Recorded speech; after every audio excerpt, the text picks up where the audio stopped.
Hello नमस्ते साथीहरू, फेरि मलाई मेरो ब्लगमा हजुरहरूलाई स्वागत छ। होप द्याट हजुरहरूलाई ठिक छ होला भनेर मैले ब्लग सुरु गरेँ। आज फेरि म बाइक लिएर अब नेपालगञ्जतिर फेरि जाँदैछु। हेर्दाखेरि कस्तो मौसम दामी भइरहेछ, हेर्नु न, दामी मौसम भइरहेछ होइन। अब बिस्तारै गइरहेको छु म पनि होइन, अब जानुपर्ने स्थिति भएकै हो। अब मौसम पनि दामी थियो, तर पानी पर्ला जस्तो पनि देखेको थियो, तर पानी पर्ला भन्ने मैले एक्सपेक्ट गरेको थिइनँ। तर अब हजुरहरूलाई देखाउँछु आजको मौसम कस्तो थियो भनेर र मेरो दिन कस्तो भयो भनेर। अगाडि जाँदै थिएँ म होइन, अब जे राम्रै रमाइलै थियो, जिन्दगी राम्रै छ, चलिरहेकै छ। हजुरहरूको कस्तो छ, लाइक सेयर सब्सक्राइब गर्न भुल्नुभयो हजुरहरूले होइन, ठिक छ। अब म पनि भिडियो बनाउनु चाहिँ छोड्दैन साथीहरू। अनि अगाडि म टक्क लाएर गइरहेको छु कोहलपुरतर्फ, यो फेरि हजुरहरूकै महेन्द्र राजमार्गको मार्गबाट। ओके, अगाडि म जाँदैछु, हाम्रो यो एपिएफ स्कुल आइपुगेँ म। यतापट्टि साइडमा एपिएफ स्कुल छ, हजुरहरूलाई थाहा छ कि थाहा छैन, कोहलपुर हो यो। बेसिकली म कोहलपुरबाट त होइन, कोहलपुरबाट 8 किलोमिटर पश्चिमतिर पर्छ मेरो घर चाहिँ होइन। अनि म त अब नेपालतिर गएर जान लागेर छु। अब यता हाम्रो बाढीहरू आइरहेको छ, एकदम ध्यानसँग गर्नुपर्छ क्या साथीहरू, नत्र भने चाहिँ वान गेम जिन्दगी फिनिस हो कि के भन्छ नि, वान मिस जिन्दगी फिनिस अरे साथीहरू, त्यस्तो हुन्छ होइन। हजुरहरूको दिन कस्तो भयो? अहिले मौसम त दामी छ नि होइन।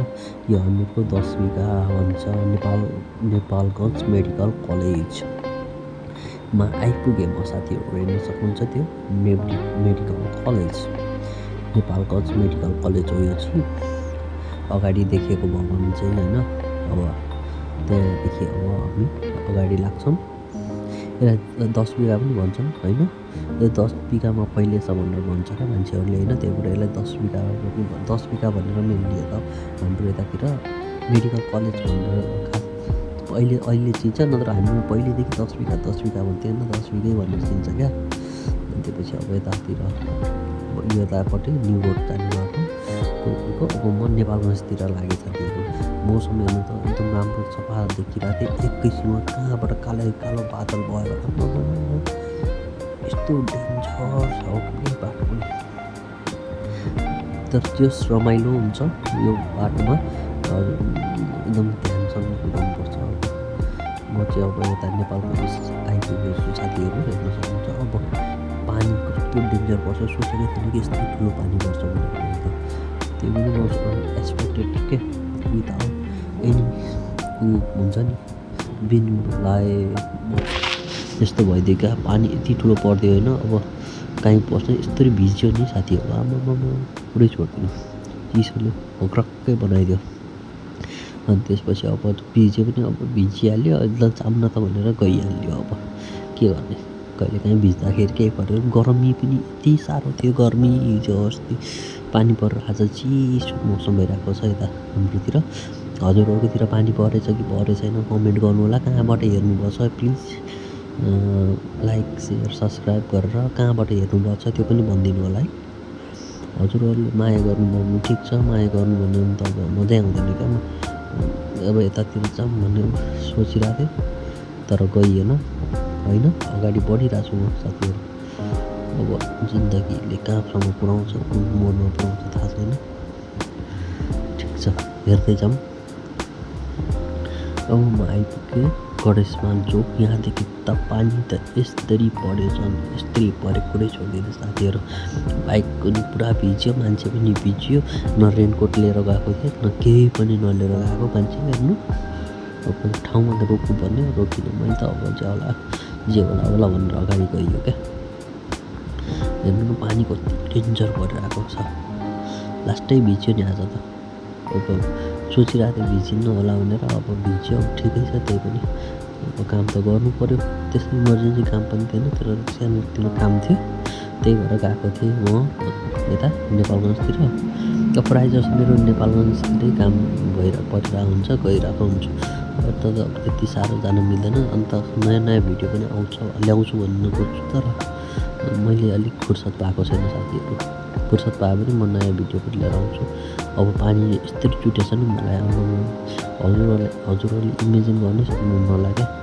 फेरि हाम्रो नेपालगञ्जको मौसम पनि कस्तो छ भनेपछि कहाँ पानी डिन्जर परिदिन्छ क्या। फेरि घाम अब यस्तो छ कस्तो भनेपछि जाडोमा एकदम जाडो, घाम गर्मीमा एकदम गर्मी, अनि पानी पऱ्यो भने पानी परेको परै गरिदिन्छ, त्यस्तो छ। हजुरहरू कहाँबाट हेरिराख्नुपर्छ please comment, like, share, subscribe गर्नुहोस्। हेर्नुहोस् त पानी कति डेन्जर परेछ क्या। हजुरहरूले एक्सपेक्ट गर्नुभएको छैन होला। म चस्मामा पानी पर्छ र चस्मा पुस्दै हिँड्नु पर्ने भएको छ क्या। पुरै डेन्जर पानी परिरहेछ साथीहरू, देख्न सक्नुहुन्छ हजुरहरूले। अब यो क्यामेराले पनि राम्रोसँग फोकस हान्न सकेको छैन क्या, त्यस्तो पानी परिदिरहेछ यहाँ। हजुरहरूले इमेजिन गर्नुहोस् त यस्तो कस्तो पानी पऱ्यो होला। उता चट्याङ गुरुङ गरिरहेछ, यता पानी परै गरिरहेछ। के गर्ने अब पानी पऱ्यो पनि जानु पऱ्यो, काम गर्नु पऱ्यो। पापी पेटले पानी भन्दैन, घाम भन्दैन होइन। त्यस्तै छ जिन्दगी सरर छन् त। अब के हुन्छ हेरौँ। अब अगाडि हाम्रो छोराहरूले लाइक राम्रो गर्नुभयो भने चाहिँ ठिक हुन्छ, गर्नु भएन बस त यस्तै त हो नि। पीडित त जिन्दगी। अब अगाडि म जाँदैछु साथीहरू, हेर्नुहोस्। अब यहाँ भएन, अब काहीँ न काहीँ त रोक्नै पर्छ। एकछिन बसेर अब आराम गरेर एकछिन पानी रोकिन्छ, अनि त्यसपछि जाम भनेर सोचेर एक ठाउँ टक्क लाएर हेरेँ। त्यसपछि त्यहाँ एकछिन बसेँ म, अनि त्यसपछि पानी अलिअलि रोकेपछि अनि बल्ल फेरि गएको क्या साथीहरू म त होइन। यस्तै छ, के गर्ने जिन्दगी।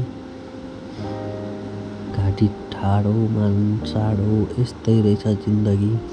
अनि त्यसपछि यहाँ बसेर एकछिन पानी रोकिन्छ कि भनेर हेरेँ साथीहरू। अनि त्यसपछि यहाँ मेरो बाइक, यो पानी यति डेन्जर परिरहेको छ देखिसक्नुहुन्छ हजुरहरूले। यो नेपालगञ्जमा बाइक मेरो भिज्यो पुरै। अनि फेरि अब फर्किने बेलामा घाम हेर्नुहोस्, पुरै घाम लागिरहेछ होइन। अब अघि चिसो भयो, एकछिनपछि त घाम लाएर फेरि गरम न जस्तो भयो क्या। त्यही पनि हालत पानी परेर त्यस्तो गरम त छैन, चिसै छ मौसम। जोस् ठन्डा कुल छ मौसम। पानी पऱ्यो भने राम्रै लाग्छ क्या मलाई त। पानी पऱ्यो भने भिज्न मन लाग्छ होइन।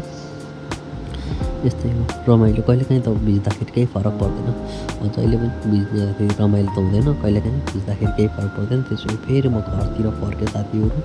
अब उतातिरको काम सकेर घरतिर फर्किँदै गरेको म। अब यस्तै हो, काम सानोतिनो काम गरिन्छ साथीहरू। अब के गर्ने, ठुलो काम गर्न सकिएन होइन। अनि घाम पनि लागिरहेछ पुरै होइन। बाटो क्लियर छ पुरै। अगाडि पहाड देखिनु पर्छ होला, त्यो सुर्खेतको पहाड उता हर्रे देउराली त्यतैतिर देखिन्छ। अब म त अब आज दुःख पनि बहुत पाइयो क्या, बाइक पेन्चर भएर हैरान क्या एकदम टेन्सन। अब म कोलपुर आइसकेँ साथीहरू। फेरि अब कोलपुर आइसकेँ। हजुरहरूलाई कस्तो लाग्यो मेरो दिनको ब्लग? हजुरहरूले मन पऱ्यो भने लाइक सेयर सब्सक्राइब गरिदिनु होला। लाइक सेयर सब्सक्राइब हजुरहरूको मायाको काँचको खानी छ साथीहरू। हजुरहरूले माया जति गर्नुभयो, जति हेरिदिनु भयो मेरो ब्लग, म त्यति नै नयाँ भिडियो बनाउँदै जानेछु साथीहरू। प्लिज हजुरहरूले। अनि घाम कस्तो जेरो होइन त, पुरा डेन्जर घाम छ है। टिल्क टल्के आँखैमा पर्ने क्या घाम पनि, आँखैमा पर्ने घाम भइरहेको थियो साथीहरू। हेर्नुहोस् यो कोलपुरको न्यु रोड चौरा, उतापट्टि छ हजुरहरूको यो मेला लाग्ने स्थल उतापट्टि छ। अब यहाँ मेरो घर जाने बाटो यतैतिर छ बाटो। अब म घरतिर फर्किँदैछु साथीहरू। हजुरहरूलाई मेरो ब्लग राम्रो लाग्यो भने लाइक सेयर सब्सक्राइब गरिदिनु होला होइन।